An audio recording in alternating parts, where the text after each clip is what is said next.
syukur jazakallah khairan. Apa diberikan? Bismillah, Alhamdulillah, salatu wassalamu ala asyrafil anbiya'i wal mursalin, Sayyidina Muhammadin wa ala alihi wa ashabihi ajma'in wa. Alhamdulillah, senang sekali di kesempatan siang atau sore berbahagia ini kembali bertemu dengan teman-teman sekalian dirahmati Allah Subhanahu wa taala. Alhamdulillah kita sudah melewati 4 atau 5 eh, puasa Ramadan. Semoga dengan ini itu kita sudah mulai mendapatkan gambaran dan juga hikmah dari puasa yang kita lakukan, khususnya juga bagaimana interaksi kita dari ibadah-ibadah yang kita lakukan, terutama interaksi dengan Al-Quran. Semoga kita sudah mendapatkan eh, apa namanya manfaat ya dari ibadah yang kita lakukan. Nah, begitulah teman-teman sekalian wa taala, puasa tidak lain adalah untuk melatih kita mendapatkan atau memanfaatkan perisai dalam kehidupan kita. Jadi salah satu hadis Rasulullah SAW mengatakan siyam junnah. Puasa itu adalah sebagai perisai. Ya. Kajuni kajuni ahadikum fi qital. Ya, sebagaimana perisai ketika salah seorang di antara kalian itu berada dalam medan pertempuran. Ya. Nah, puasa yang diibaratkan sebagai perisai diharapkan ketika kita melakukan penghidupan atau kita menjalani kehidupan kita sehari-hari, kita mendapatkan hal-hal yang bisa memicu untuk jiwa kita ini, misalnya eh, ya stabil, ya, atau mungkin bahasa lainnya jiwa kita kemudian bisa memberontak, maka diharapkan puasa inilah yang menstabilkan. Ya. Jadi ketika kita ingin dipancing untuk berbuat emosi, maka diharapkan dengan berpuasa ini, dengan kebiasaan berpuasa, menahan hawa nafsu, itu kemudian kita juga bisa mengendalikan diri kita, jiwa kita. Karena hari ini begitu banyak orang yang kemudian kehilangan kendali atas dirinya. Ya. Salah satu sebabnya karena mereka tidak memahami bagaimana membangun hubungan dengan Allah Subhanahu wa taala. Ya. Dari puasa ini, ibadah yang kita lakukan, sesungguhnya kita membangun hubungan dengan Allah Subhanahu wa taala, tapi juga sekaligus untuk mengendalikan jiwa kita sendiri. Ya, oleh karena itu eh, bersyukurlah kita ketika kemudian mendapatkan kesempatan, ya, mendapatkan peluang untuk membentengi diri kita, ya, agar tidak kemudian eh, kebablasan, ya, dalam melakukan satu perbuatan.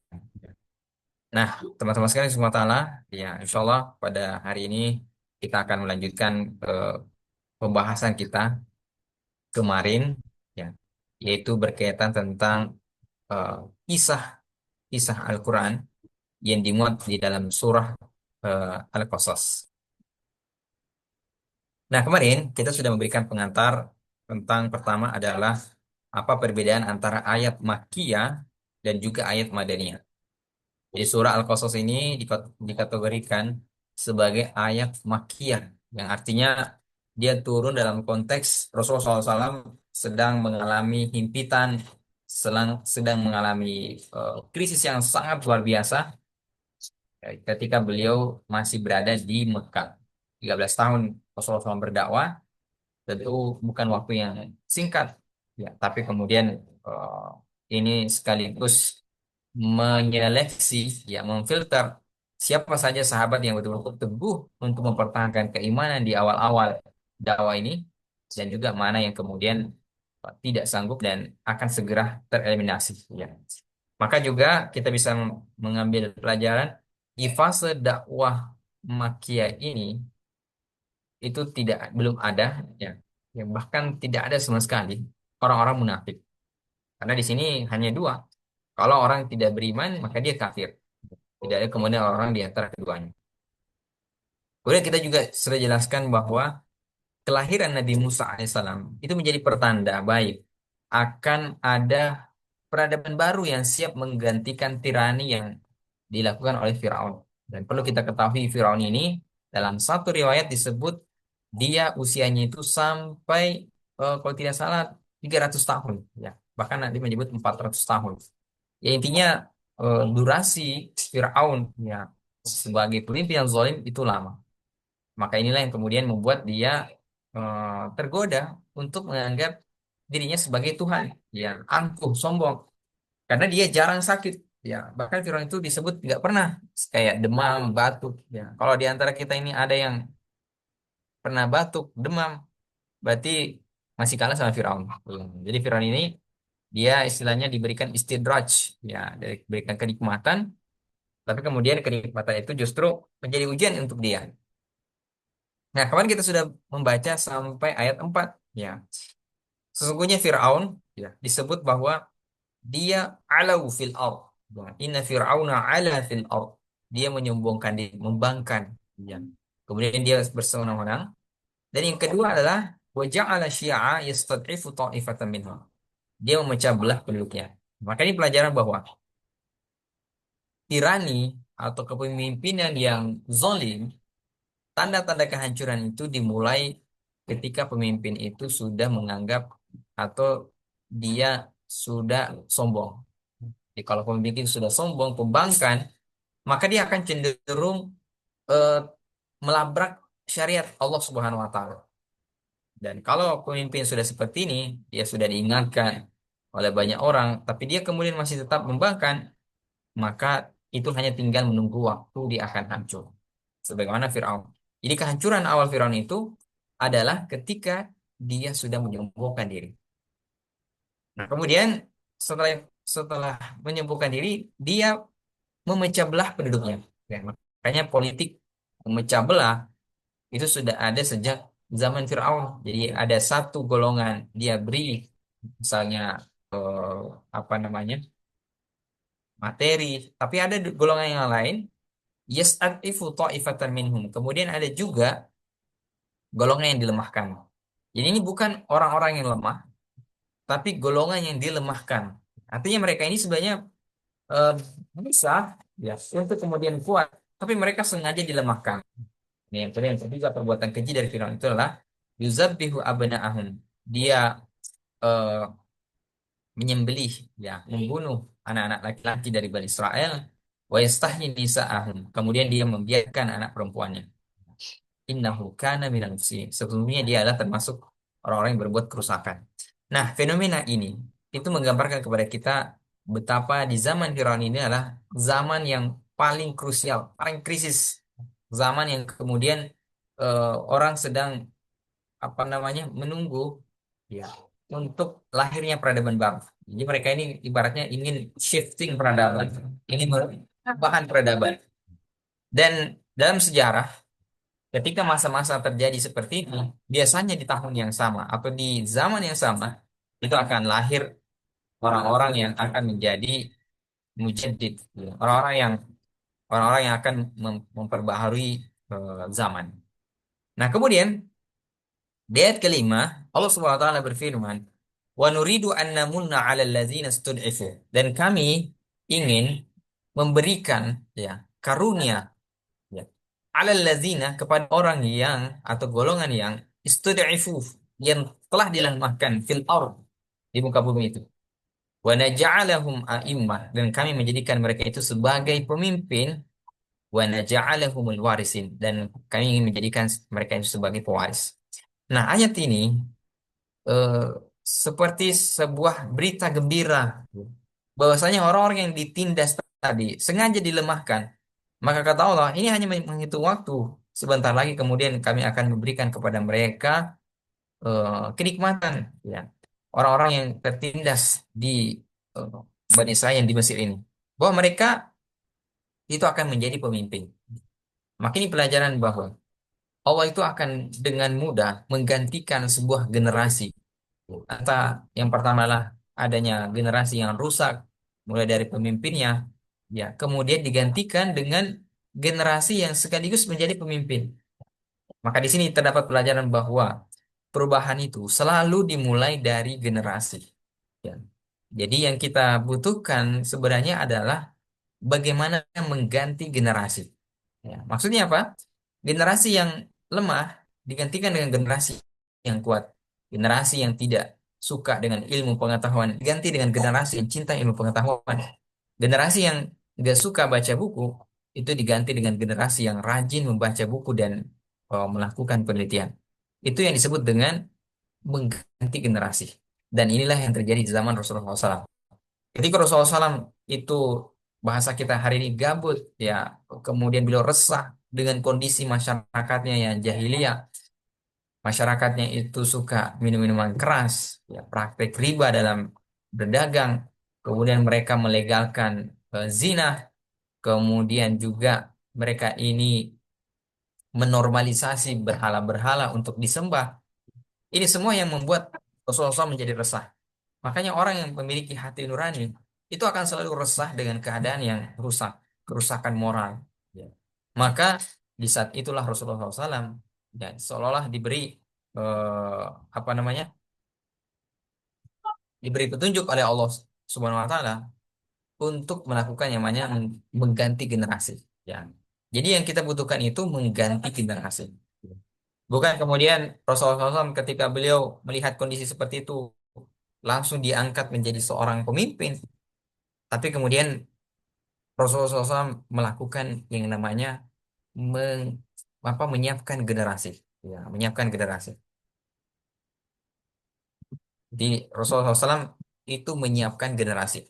Nah, oleh karena itu, ini pelajaran mahal, ya berharga buat kita bahwa kalau kita ingin atau kalau kita sekarang merasakan keresahan dengan kondisi kita, ya, maka keresahan itu harus berbuah dengan ada semangat untuk kita eh, bagaimana melakukan perubahan dari diri-diri kita. Ya. Dan ini kaidah dalam sunnatullah bahwasanya innallaha la yughayyiru ma biqaumin, sesungguhnya Allah itu tidak akan mengubah suatu kaum hatta yughayyiru ma bi anfusihim, sampai ya kaum itu ya atau personal-personal dari kaum itu mengubah diri-diri mereka sendiri. Ya. Ini ada menarik dalam ayat ini bahwa Allah pertama menyebutkan innallaha la yughayyiru biqaumin. Allah tidak akan mengubah satu kaum. Jadi kaum ya. Harusnya bunyi ayat setelahnya tuh hatta yughayyiru ma biqaumin, sampai Allah mengubah atau sampai mereka itu mengubah apa yang dalam kaum. Tapi ternyata eh, yang dipakai adalah ma bi anfusim, apa yang ada dalam diri mereka. Jadi kaum itu disandingkan dengan diri, ya personal. Harusnya kan Allah tidak akan mengubah satu kaum sampai eh, kaum itu mengubah apa yang ada dalam kaum itu.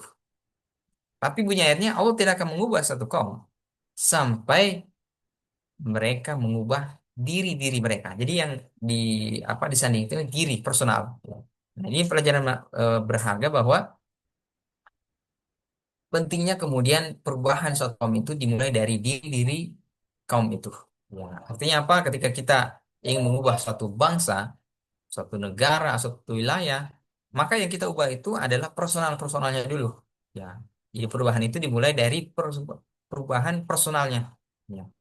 Nah, sama juga ketika Allah berfirman menggandengkan syahr Ramadan, yaitu Lailatul Qadar. Apa kata Allah? Lailatul Qadar khairum min alfi syahr. Jadi Laila malam itu disandingkan dengan alfi syahr, 1000 bulan. Jadi malam dengan bulan. Kenapa bukan harusnya sebenarnya ayatnya Lailatul Qadar min misalnya alfi laila. Satu malam lebih baik dari 1000 malam. Ya. Tapi yang dipakai syahr, bulan. Ya. Jadi sama juga dengan kaidah tadi. Artinya apa? Ini menunjukkan tentang kalau Lailatul Qadar ini menunjukkan keagungan, ya. Jadi keagungannya makanya kemudian disandingkan dengan bulan. Jadi malam itu bisa mengalahkan bulan. Ya, ini menunjukkan keagungan. Nah, kalau tadi perubahan itu juga menunjukkan tentang pentingnya perubahan itu dimulai dari personal. Ini pelajaran untuk kita bersama teman-teman sekalian bahwa dari kisah Nabi Musa alaihissalam itu mengajarkan bahwa perubahan itu selalu dimulai dari bawah. Perubahan itu dimulai dari mengganti generasi. Makanya kalau hari ini kita selalu berpikir bahwa perubahan suatu bangsa misalnya, kalau misalnya ada suatu bangsa yang terbelakang, orang biasanya mikir ya kita harus ganti pemimpin. Benar, ganti pemimpin itu benar. Tapi sekali lagi itu bukan satu-satunya jalan. Ya, kenapa? Karena percuma kalau pemimpinnya diganti, tapi kalau rakyatnya, ya masyarakatnya tetap yang sama, maka hasilnya juga tetap sama. Ya. Jadi yang dibutuhkan itu adalah mengganti personalnya, mengganti masyarakatnya, mengganti rakyatnya. Dan rakyat yang kemudian yang tadi eh, rakyat yang suka mencuri misalnya diganti dengan masyarakat, dengan rakyat yang jujur, dari rakyat yang culas kemudian menjadi rakyat yang lebih berintegritas. Ya, itu yang disebut sebagai mengganti generasi. Ya, maka sekali lagi perubahan itu selalu dimulai dari mengubah diri-diri dari sebuah masyarakat. Ya, dan inilah yang dikatakan Allah SWT dalam ayat ini bahwasanya orang-orang yang dilemahkan tadi itu akan diberikan karunia oleh Allah Subhanahu wa taala. Kemudian wa naja'alahum a'immatan dan menjadikan mereka sebagai pemimpin. Ya. Jadi sebagaimana dalam satu riwayat disebutkan bahwa kama takunu yuwalla alikum sebagaimana kalian seperti itulah pemimpin kalian. Jadi kalau kita misalnya dalam satu lembaga, dalam satu organisasi, kita dapat kok pemimpin kita kayak gini. Nah, jawaban yang paling tepat itu adalah karena anggotanya seperti itu juga. Nah, ini disebutkan dalam satu riwayat bahwa gambaran dari sebuah masyarakat itu akan tergambar dari pemimpinnya. Ya. Jadi kalau kita dapat pemimpin yang misalnya yang curang, boleh jadi karena rakyatnya ya atau yang dipimpinnya itu juga orang yang suka curang. Jadi barulah di sini disebutkan wa naja'alahum a'immatan dan menjadikan pemimpin. Artinya apa? Kalau masyarakat itu atau generasi itu kemudian semuanya beriman, ya telah diganti mindset yang lama kemudian menjadi mindset yang tumbuh berkembang, mereka kemudian misalnya sudah mulai memiliki kejujuran cinta dengan ilmu pengetahuan, maka nanti yang akan menjadi pemimpin adalah orang-orang yang terbaik di antara mereka. Ya, jadi itu kaidah kalau kita ingin memimpikan pemimpin yang soleh. Makanya di zaman Rasulullah SAW, kenapa Rasulullah SAW menjadi pemimpin yang luar biasa? Karena beliau sudah mengganti di bawahnya. Coba kalau bayangkan Rasulullah SAW baru saja diangkat menjadi nabi, kemudian langsung diberikan kekuasaan membangun negara, belum tentu kemudian Makkah itu bisa berubah, Madinah itu bisa berubah. Ya, tapi Rasulullah SAW melakukan pertama kali adalah berdakwah selama 13 tahun, membangun pondasi, mengubah ya masyarakat yang jahiliyah tadi menjadi masyarakat yang lebih beriman, jadi masyarakat yang diberi cahaya hidayah oleh Allah SWT, barulah kemudian Rasulullah SAW ketika beliau hijrah ke Madinah, barulah Rasulullah SAW itu membangun negara, membangun komunitas yang lebih besar dengan space yang lebih lebih luas lagi. Nah, kemudian eh, di ayat selanjutnya Allah SWT memberikan lagi gambaran, ya, bagaimana Allah SWT memberikan keteguhan, ya, wa numakkina lahum fil ardh, dan kami pun memberikan tamkin, ya, kekuasaan di muka bumi, wa nuriya Fir'aun, dan kami ingin memperlihatkan kepada Fir'aun, wa Haman, dan Haman. Haman ini eh, perangkat dari apa namanya, elit Fir'aun, wa junudahuma, dan tentara di antara keduanya, minhum, di antara mereka, maka yahzarun, terhadap apa yang mereka takutkan dari Bani Israel yang ada di Mesir ini. Jadi ini juga pelajaran bahwa tamkin, kekuasaan itu datangnya dari Allah Subhanahu wa taala. Jadi wa numakkina lahum. Kami memberikan kepada mereka tamkin, kekuasaan. Nah, ini menjadi kaidah untuk kita bahwa siapapun yang menjadi pemimpin di muka bumi ini, hakikatnya mereka itu mendapatkan ya amanah dari Allah Subhanahu wa taala. Maka ketika kita suatu saat diberikan amanah untuk menjadi pemimpin, maka kita tidak boleh kemudian berbuat semena-mena. Ya, kita ini di muka bumi sebagai khalifah. Khalifah itu apa? Perwakilan Allah Subhanahu wa taala di muka bumi untuk mengolah bumi ini dengan menggunakan aturan Allah Subhanahu wa taala. Jadi kita ini hakikatnya bukan pemilik dari bumi ini, tapi pengelola. Kalau kita pengelola, maka kita harus mengikuti aturan yang memiliki eh, kerajaan ada yang di langit dan di bumi. Maka disinilah terjadi berlaku kaidah tadi bahwa kita tidak boleh untuk kemudian melakukan perbuatan semena-mena ketika kita memimpin. Maka di sini ada pelajaran mahal bahwasanya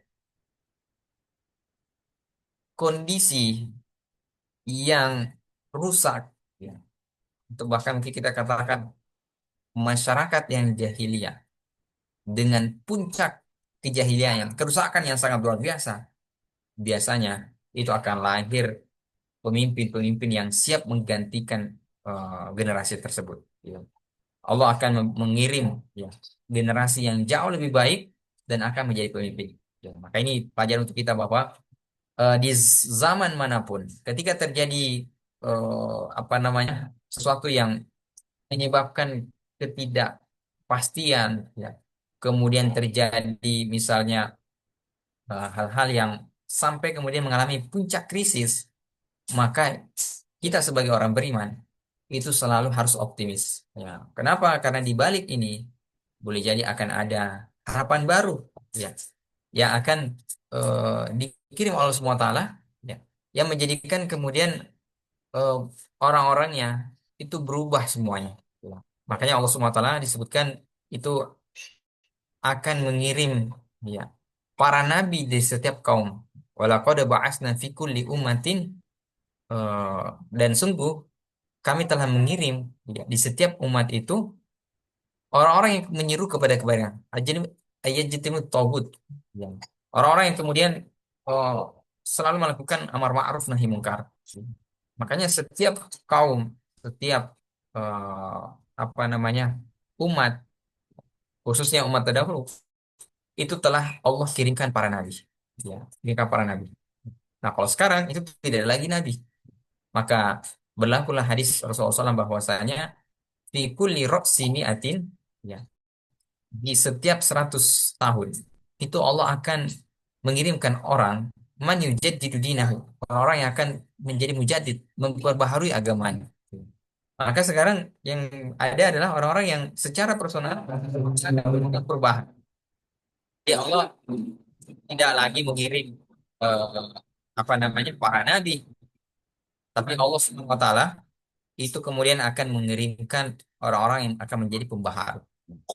Nah, selesailah Allah Subhanahu wa taala memberikan pengantar tentang bagaimana kondisi Nabi Musa alaihissalam ketika akan lahir. Nah, nah, di ayat selanjutnya bagaimana Allah Subhanahu wa taala itu kemudian memberikan gambaran tentang proses lahirnya Nabi Musa alaihissalam. Ya. Wa auhayna ila ummi Musa, dan kami telah mewahyukan kepada ibunda Nabi Musa an ardi'ihi, ya, untuk menyusunya. Jadi di sini setelah memberikan pengantar tentang kisah Fir'aun, ya, dan kesewenangan yang dilakukan, ayat ketujuh kemudian langsung bercerita tentang lahirnya Nabi Musa alaihissalam. Jadi langsung kemudian lahir, ya, tidak kemudian secara detail. Ya, jadi ini sekaligus menjelaskan bahwa Al-Quran itu memuat tentang sejarah, tetapi bukan buku sejarah. Ya. Jadi Al-Quran tidak mendetailkan ini bagaimana proses lahirnya, siapa menjadi bidannya misalnya yang membantu kelahiran, bagaimana apa namanya kondisi saat itu. Tapi Al-Quran langsung memberikan apa inti, to the point dari kisah ini. Ya. Maka sekali lagi Al-Quran itu kita tidak akan mendapatkan detail-detail kejadian karena memang Al-Quran itu bukan buku sejarah, bukan untuk menceritakan hal-hal yang sifatnya teknis, tapi yang dibutuhkan adalah apa yang kemudian menjadi ibrah, apa yang menjadi pelajaran untuk kita. Maka teman-teman sekalian, beginilah cara kita membaca Al-Quran. Nah, bahwasanya kisah-kisah ini yang diinginkan adalah apa kaidah-kaidah kehidupan yang berlaku. Nah, seperti apa kondisi ibunda Nabi Musa alaihissalam ketika melahirkan anak ini? Kemudian apa yang dia lakukan? Dan juga bagaimana kondisi psikologis ibunda Nabi Musa? Dan ini akan bermanfaat juga untuk kita ketika kita mengalami hal yang sama. Ya. Nah, insya Allah kita akan lanjut bahas di esok hari. Demikian yang saya sampaikan. Semoga ini menginspirasi kita tentang bagaimana kondisi di zaman Nabi Musa alaihissalam, yaitu ketika terjadi ketimpangan yang dilakukan oleh Firaun, ternyata disinilah menjadi titik celah sejarah baru untuk lahirnya peradaban baru. Ya, saya kembalikan ke moderator.